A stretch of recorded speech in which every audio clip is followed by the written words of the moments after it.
Fidèles téléspectateurs et téléspectatrices de la télévision Montagne, c'est un grand plaisir encore pour moi de vous retrouver ce soir, très nombreux derrière vos petits écrans. Comme vous le savez, vous êtes dans votre émission Art Pluriel. Alors ce soir, nous reçoit un artiste de renom international. Donc c'est un artiste accompli, comme je vous le dis ici. C'est un auteur, compositeur, interprète et producteur. Il est issu de la diaspora africaine et il est de renommée internationale. Il est né en Guinée, c'est en 1979, où il fait ses premières classes musicales. À la fin des années 90, il quitte son pays natal pour émigrer du côté du Libéria. Puis, avec son père, il s'exile du côté des États-Unis pour aller du côté de Boston. Après quelques années passées chez un oncle en Californie du Nord, il a alors 15 ans. Il s'installe chez un ami Rasta où il découvre le rastafarisme. C'est ainsi qu'il commence à chanter régulièrement en passant ses journées entre playground et studio. Et après, il quitte Boston pour rejoindre son père du côté de la Martinique où il enregistre ses premiers morceaux. On l'appelle à l'état civil Suleiman Boukaka, alias Lyricson. Comme vous l'avez déjà constaté, bonsoir Lyricson. Bonsoir. En tout cas, c'est un plaisir pour nous de te recevoir sur ce plateau. Pareillement, merci, moi aussi. J'espère que le portrait que j'ai ébauché correspond un petit peu à ta vie. Oui, sauf que c'était la Caroline du Nord et que j'ai émigré au Libéria, en fait, tôt après ma naissance. Tôt après ma naissance, ma mère s'est installée au Libéria et donc où je suis resté jusqu'à la fin des années 80. Et donc le début de la guerre civile qu'il y a eu au Libéria dans les années 90. Ok. Voilà. Alors naturellement, on va commencer par tes débuts. Pourrons-nous savoir ici pourquoi le choix de la musique et où as-tu débuté réellement ta carrière musicale? Alors la musique, c'est quelque chose que j'avais toujours, que je peux dire qui m'a toujours accompagné depuis la plus tendre enfance. J'avais toujours ressenti, c'est pas quelque chose qu'on peut expliquer, la musique, parce que c'est comme une vocation que j'ai ressentie en moi dès le plus jeune âge, mais je n'avais pas encore sitôt pris ça au sérieux. Et c'est au fur et à mesure quand j'ai grandi, j'écrivais beaucoup. Après, quand je suis passé de l'écriture de textes, de simples poèmes, à chanter mes textes de temps en temps. Et vers l'âge de 11 ans, 12 ans, ici en Guinée, j'ai intégré un groupe, une formation qui s'appelait Légitime Défense. À l'époque composé avec un rappeur du nom de Ice Kemi, pour ceux qui connaissent que c'est un des premiers rappeurs en Guinée, et aussi un chanteur du nom de Cheikh Oumar Keita. Voilà, Cheikh Oumar Keita qui d'ailleurs actuellement aujourd'hui encore est en Guinée comme toi. Voilà. Alors un petit peu ce sont tes débuts avec ce groupe Légitime Défense. Voilà. Et juste après la création de ce groupe, fidèles téléspectateurs, ce jeune a quitté la Guinée pour se rendre du côté du Libéria. Alors, non, le Libéria, c'est ça, c'était avant la Guinée, c'était avant l'expérience Légitime Défense. Et après, juste après effectivement la formation du groupe, je me suis rendu aux États-Unis où j'ai fait de longues années, comme vous l'avez dit, vers Boston, surtout la côte Est, Boston, la Caroline du Nord. Et par la suite de ça, vraiment, je suis allé en Martinique rejoindre mon père qui vivait là-bas. Et commencer justement mes enregistrements professionnels, c'est justement en Martinique que j'ai eu la chance d'enregistrer professionnellement, parce que je l'avais déjà fait, mais comme je dis, ce n'était pas dans le cadre professionnel. Donc là, l'album n'était pas sorti avec le groupe Légitime Défense. Non. C'est avant la sortie de leur premier album que tu as quitté la Guinée. Oui, encore voilà. Juste une précision Voilà. pour te rendre du côté des États-Unis. Voilà. Alors un petit peu, est-ce qu'on peut savoir quelles sont les raisons qui t'ont poussé à l'exil? Qu'est-ce qui t'a motivé de quitter la Guinée alors que déjà il y avait une formation qui était mise en place musicalement? Alors à cette époque, bon, c'était un départ motivé par les études où je voulais aller étudier à l'étranger, et c'est ce qui a créé en fait mon départ de la Guinée. Parce qu'à l'époque, je me sentais un peu, comment dire, pas limité, mais j'avais envie de découvrir.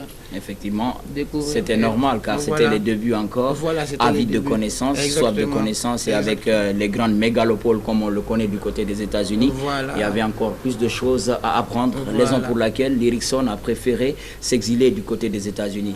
Alors une fois aux États-Unis, Lyricsson n'a pas relâché, il s'est intéressé à la musique. Alors est-ce que tu peux nous parler un petit peu comment s'est passé l'intégration musicale du côté des États-Unis? Comme on le sait, c'est pas évident qu'un étranger vienne aux États-Unis et enfin qu'il s'impose et qu'il montre réellement ses prouesses musicales, car on sait que ce sont des grandes nations. Bon, en ce temps-là, en vérité, quand je suis arrivé aux États-Unis, comme je l'ai dit, c'était en particulier dans le cadre de mes études. Donc, quand j'y suis arrivé, j'avoue que j'étais beaucoup plus concentré sur ce domaine-là, tout en n'abandonnant pas la musique et l'idée d'en faire, puisque c'était en moi. Mais j'avais quand même pris l'option de poursuivre mes études là-bas et d'essayer d'obtenir un diplôme, une formation. Mais il s'est avéré effectivement que le virus m'a pris, ça a été plus fort que moi. Et donc, j'ai commencé plus ou moins à plus me concentrer maintenant, me reconcentrer maintenant sur la musique. Mais en ce moment-là, je n'étais pas encore dans le milieu professionnel de la musique. C'était toujours quelque chose que je pratiquais de façon, comment dire, en amateur. Voilà, en amateur. Voilà. Ce n'est que quand je suis allé en Martinique, parce que moi, très tôt, j'ai toujours été attiré par le reggae. Il faut savoir qu'aux États-Unis, ce n'était pas la musique, ce n'était pas une musique très fameuse, c'est très connue ou bien très popularisée. Voilà. C'est une terre où les gens de soul, de disco, de rap, R&B, ce genre de musique. Donc le reggae était assez marginalisé là-bas. C'est quand j'ai eu la chance de voyager aux Antilles, aux Caraïbes, où là, on peut dire que c'est la source, le berceau de cette musique-là, de cette culture-là, où j'ai pu maintenant me familiariser avec des gens qui étaient connaisseurs de ce milieu-là et qui m'ont donné la chance d'enregistrer. Justement, je rends hommage à M. Laurent Leduc, qui a été le premier producteur qui m'a donné ma chance pour enregistrer professionnellement. Alors, juste pour une précision, ça c'était dans les... Alors ça, ce sont les années, on peut dire, fin 90. Voilà, mi-90 vers 97, 98, c'est là que j'ai pu enregistrer mes premiers titres, pas albums, mes premiers titres, déjà qui sont sortis sur des compilations à l'époque, et voilà, et c'est là vraiment que ces morceaux-là ont eu un succès, ces morceaux-là qui sont sortis ont eu un succès, et c'est à partir de là que les choses ont vraiment évolué pour moi. Alors, une petite précision pour ceux qui nous regardent en ce moment. Après que tu aies quitté la Martinique, tu t'es retourné du côté des États-Unis pour suivre encore des formations. Parallèlement avec la musique, tu as eu à faire des formations. Alors, pouvons-nous savoir un petit peu quel genre de formation est-ce que tu as suivi du côté des États-Unis? D'accord. Quand je suis retourné aux États-Unis, justement, j'avais l'intention de... Bon, j'avais mis pied dans la musique, mais je ressentais le besoin de quand même compléter mon éducation, que je sentais qu'il y avait un vide à combler. Et donc, je suis rentré aux États-Unis, cette fois-ci du côté d'Atlanta, à la Géorgie, pour suivre des cours de sciences politiques. Voilà. Donc, qui se sont assez bien passés, qui se sont très bien déroulés, parce que j'aime beaucoup l'histoire, donc j'aime beaucoup tout ce qui est sciences politiques. J'aime beaucoup, quand je dis politique avec un grand P, pas pour dire faire de la politique politicienne, je parle de la politique des gens. De la politique de la gestion. Voilà, l'évolution de la société et tout ça. Donc ça m'a beaucoup, c'est quelque chose qui m'a toujours attiré. Et donc je me suis un peu lancé dedans. Et au bout d'un moment, bon, quand j'ai senti que l'appel de la musique était redevenu encore plus fort, je suis retourné encore à mes premiers amours. À tes premiers amours. Voilà. Mais cette fois-ci, tout en quittant les États-Unis, tu t'es rendu du côté de la France, d'abord, qui est aujourd'hui ton pays d'accueil. Alors, tu séjournes en France depuis plusieurs années maintenant, et tu continues de ce côté-là encore, tu continues à faire la fierté de la musique guinéenne, comme on peut le constater à travers les tubes qu'on voit sur les grandes chaînes qui font de la musique. D'ailleurs, rarement, on a la chance de rencontrer des musiciens guinéens sur ces grandes chaînes. Moi, je peux le témoigner ici, car je suis un petit peu un fanat de Lyricsson, ce qui est dommage, je suis de très près. Ce qui est dommage. Effectivement, ce qui est très dommage. Parce que Vraiment, la culture guinéenne est indéniablement belle et indéniablement méritante au niveau de la reconnaissance qu'elle mérite à l'extérieur. Alors, quand tu as quitté les États-Unis, tu t'es rendu du côté de la France, tu as trouvé des artistes en place. Forcément, il y a une collaboration entre toi et ceux-ci. Est-ce que tu peux expliquer à ceux qui nous suivent en ce moment quelle a été la relation qui a existé entre toi et ces artistes? La chance que j'ai eu d'arriver en France, c'est que je suis arrivé chez une tante à moi, dont le fils était déjà membre d'un groupe de rap assez connu en France, du nom d'Assassin. Bon, c'est un groupe de rap à contexte plutôt militant, révolutionnaire, un peu politique aussi dans son texte. Et quand je suis arrivé, ils venaient de sortir leur nouvel album, qui s'appelle Touche d'Espoir, qui a eu un bon succès. Et ils m'ont invité par l'intermédiaire de mon cousin et avec beaucoup de gentillesse à participer à la tournée de l'album. Voilà. Donc c'est à partir de là que moi j'ai collaboré pour la première fois avec justement un groupe de rap en France. Et j'ai eu la chance en plus que ce soit un des groupes phares de l'histoire du rap français. Effectivement, voilà. Assassin aujourd'hui ne sont pas à présenter à ces millions de téléspectateurs qui nous suivent. Ils ont eu à faire leurs preuves. D'ailleurs, moi j'ai suivi des featuring que tu as eu à faire avec ceux-ci où toi tu chantes anglais et qu'ils aussi rap, effectivement. Alors, on va suivre un extrait de ce que tu es en train de faire dans le domaine musical. Et juste après ce clip, on se retrouve encore, vous, valeureux téléspectateurs, pour l'entretien avec notre invité de ce soir.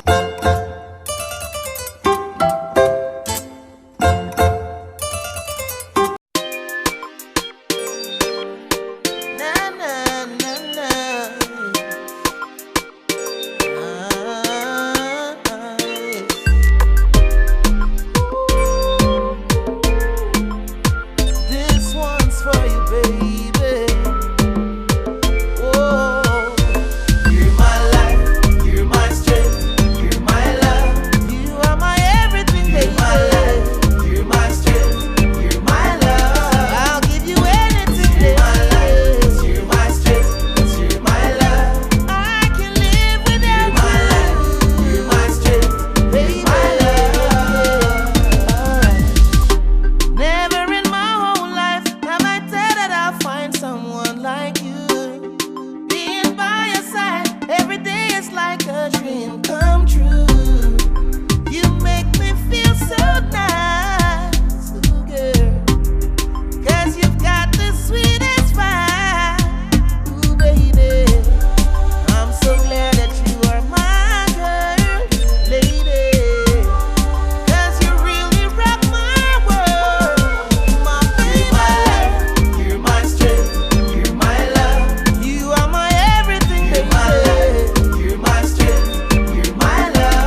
Fidèles téléspectateurs et téléspectatrices de la télévision Montagne, j'espère que vous avez apprécié ce passage que vous venez de vivre. Je vous rappelle tout simplement, lui c'est Lyricson, encore une fois. Il est notre invité de ce soir au compte de cette émission Art Pluriel et avec lui, on va s'entretenir pour vous dire encore combien de fois qui est l'homme et qu'est-ce qu'il est capable de faire dans le domaine musical. Artistiquement parlant, on va se retourner vers lui, Lyricson.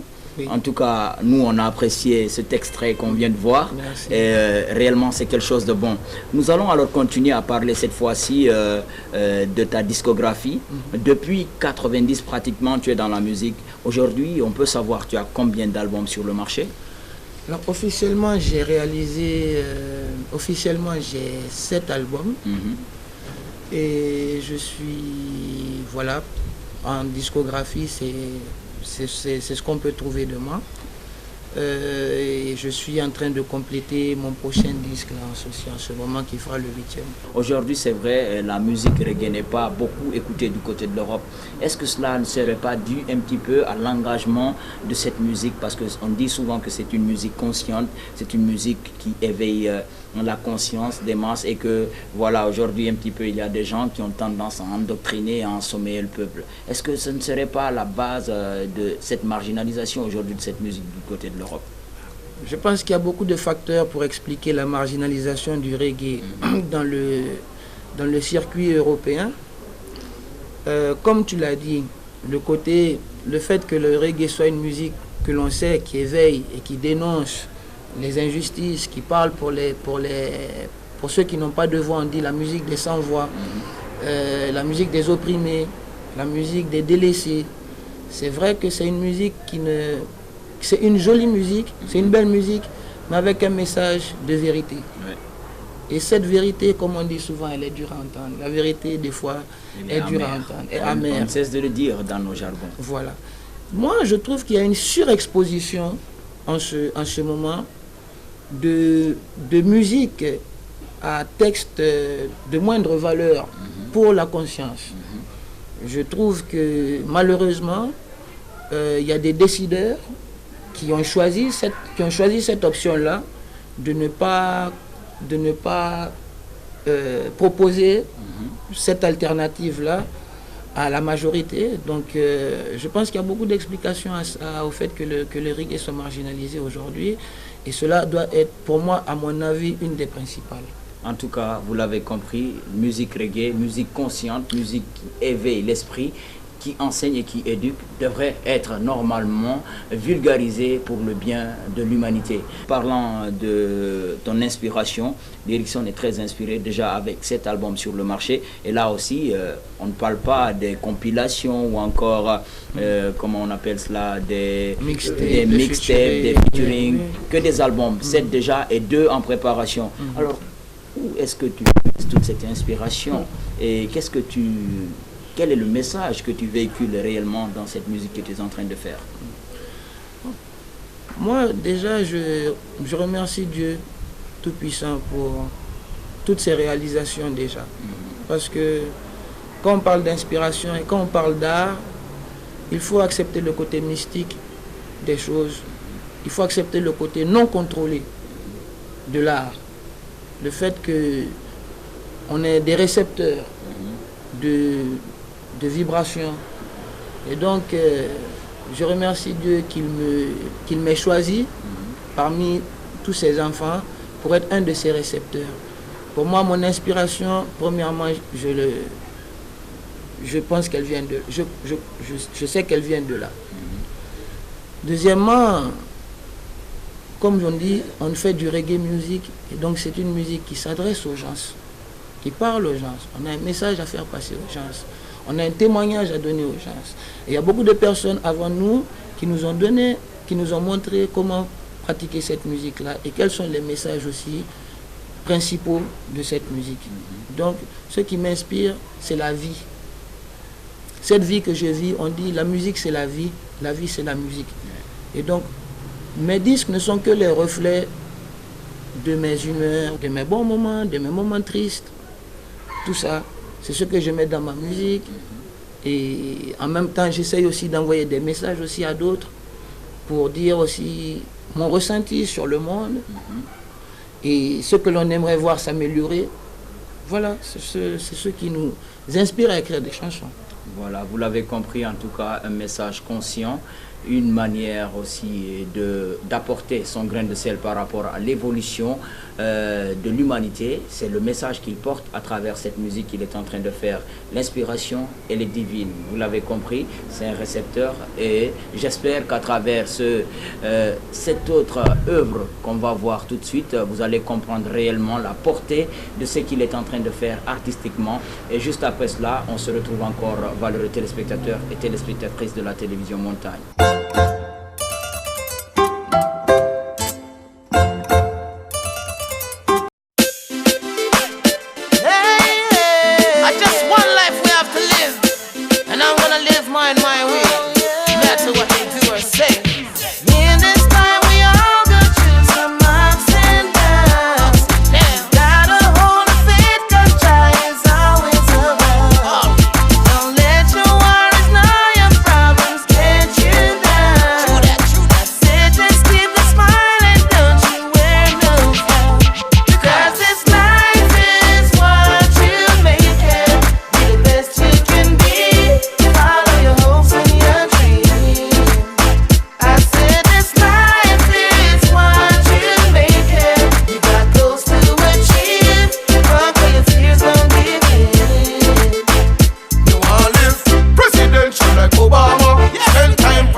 J'ai eu l'audace de vouloir que mon disque, qu'un de mes disques, mon avant-dernier disque justement, sorte dans cette maison de production qui s'appelle VP. Donc mon ami, je l'ai contacté, je lui ai dit, ah Pierrot, c'est comment l'histoire, quelle est ta position avec eux, est-ce que tu peux nous introduire en quelque sorte? Il m'a dit, ah moi je te dis quelque chose, je quitte là-bas. Parce qu'il était en fait sur le départ. Il m'a dit, la seule chose que je peux faire, tu m'envoies la musique, je dépose au bureau des décideurs, c'est tout. Moi, je m'en vais. Si tu m'envoies ça assez vite, j'aurai le temps de déposer au bureau des décideurs. Donc l'album était complété. J'ai continué avec avec la personne avec qui je travaillais à l'époque, mon ingénieur de son, on a complété. On a envoyé une version qu'il a remis. Il a quitté le bureau. Et je pense que 3 jours après que j'ai envoyé la version donnée à la production, 3 jours après, et que Dieu soit loué pour ça, j'ai reçu le contrat directement pour le deal avec cette maison de production. Bon, les débuts, je ne vais pas mentir, étaient un peu difficiles parce que c'était une nouvelle situation. Eux n'ont jamais travaillé avec un Guinéen. Ils ont l'habitude de travailler avec les Ils Jamaïcains. travaillent entre eux. Voilà. Il est arrivé qu'ils travaillent avec des étrangers, mais ils n'ont signé aucun Africain chez eux. Je sais, par connaissance maintenant, que le tonton Alpha Blondy est signé en distribution chez eux. Voilà, pour certains disques. Parce qu'ils font aussi de la distribution digitale. Et donc, moi, mes débuts, ça a été un peu compliqué parce que, justement, il y avait ce rapport de... On ne se connaissait pas très bien. Eux ne me connaissaient pas tant que ça. Et moi aussi, je ne les connaissais pas plus que ça, sauf de réputation. Donc, les débuts, le contact était un peu très protocolaire entre nous. Et après, les choses se sont détendues. Et aujourd'hui, ce sont des gens qui m'encouragent beaucoup et qui attendent justement le prochain disque Jobless Africa. Ils me l'ont dit avec impatience. Et donc, ils me soutiennent en ce moment, vraiment, avec surtout moralement. Et ils m'encouragent beaucoup. En tout cas, vous l'avez compris, fidèles téléspectateurs, c'est pas du tout facile de faire la musique reggae et de réussir du côté de la Jamaïque. J'en témoigne ici parce que moi, personnellement, j'ai reçu une fois un artiste, je me réserve de taire le nom, il faisait de la musique reggae et pas cette fois-ci en Jamaïque, mais du côté du Japon. Il a été même menacé par les Jamaïcains pour lui dire d'abandonner cette musique, c'est pas sa musique. C'est pas facile. Donc, un petit peu réussir à faire ce genre de prouesse réellement mérite des ovations et mérite des encouragements encore. Ça, c'est à titre personnel que je le dis. Alors, toujours parlant de toi, Lyricson, on tend bientôt vers la fin de cette émission. Alors, parlons cette fois-ci de Lyricson. On a parlé de Lyricson en tant qu'auteur, compositeur, en tant qu'interprète. Cette fois-ci, Lyricson aussi est producteur. Alors, comment se passe un petit peu ce niveau dans la production? Est-ce que Lyricson a des gens qui le gèrent ici du côté de la Guinée? Est-ce qu'il a une maison de production qui a été déjà installée? Alors, à ce niveau, parle-moi un petit peu de cette petite histoire. Donc, ça, effectivement, il faut savoir que j'ai été amené à la production un peu par la force des choses. On peut en revenir encore à la marginalisation du reggae dans le monde global de l'industrie musicale, où beaucoup d'artistes aujourd'hui se retrouvent beaucoup à travailler en indépendant dans le reggae parce que ce n'est pas justement une musique sur laquelle les maisons de production investissent très rarement. Et donc, on est amené à monter nos propres structures pour pouvoir fonctionner. Je préfère aujourd'hui, je suis content d'avoir ma propre structure parce que ça me donne une indépendance, ça me donne ma propre liberté et j'ai été amené donc à coproduire mes 2 derniers albums, mes 3 derniers albums et j'en suis à la production totale de mes 2 prochains albums. Ce qui veut dire que quand je produis mes disques, je l'amène en résultat fini à mon distributeur, VP, qui eux se chargent maintenant de faire la mise en place dans le monde. Voilà. Maintenant, donc j'ai monté une structure qui s'appelle Royal Music et qui pour l'instant s'est occupée de mes projets. Voilà. La structure a été montée ici en Guinée. On a l'agrément. On est encore dans les processus administratifs pour obtenir de la licence de production. Et c'est une structure que je souhaiterais justement être bien implantée ici, dans le but de venir apporter aussi aux jeunes, à la jeunesse guinéenne, aux enfants, et les aider dans l'art, dans l'expression de leur art. Lyricson, on est à terme de cette émission. Quel est l'appel que tu as lancé à toutes ces personnes qui sont en train de nous pratiquer en ce moment vis-à-vis de ce que tu fais, mais vis-à-vis de l'art et de la culture guinéenne en général? Premièrement, je te remercie pour cette interview. Je vous remercie beaucoup. Merci de m'avoir accordé, moi aussi. Merci. Voilà. Je remercie les spectateurs qui vont suivre ça. Je remercie tous ceux qui me soutiennent ici. Parce que il n'y a pas de plus grande émotion en moi que cette considération par rapport à mon travail. Parce qu'avant d'être artiste, même, je me considère d'abord comme un enfant du pays. Et donc comme un ami, un frère, un cousin.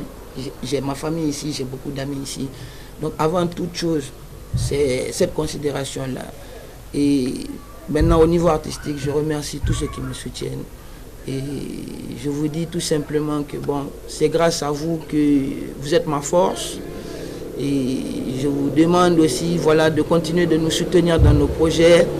On va mettre le paquet aussi sur la jeunesse ici, tout ce qu'on pourra faire, tout ce qu'on peut rendre au pays, là on va le faire.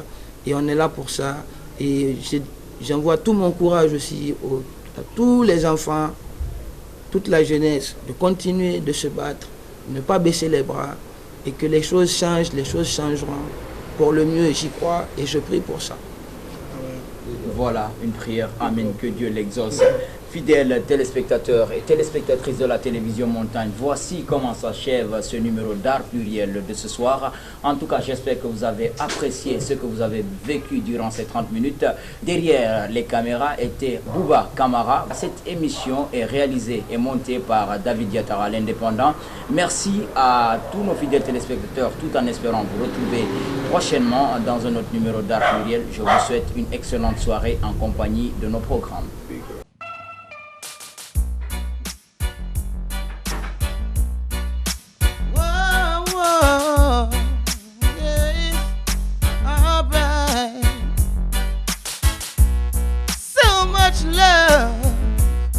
That I've got for my baby.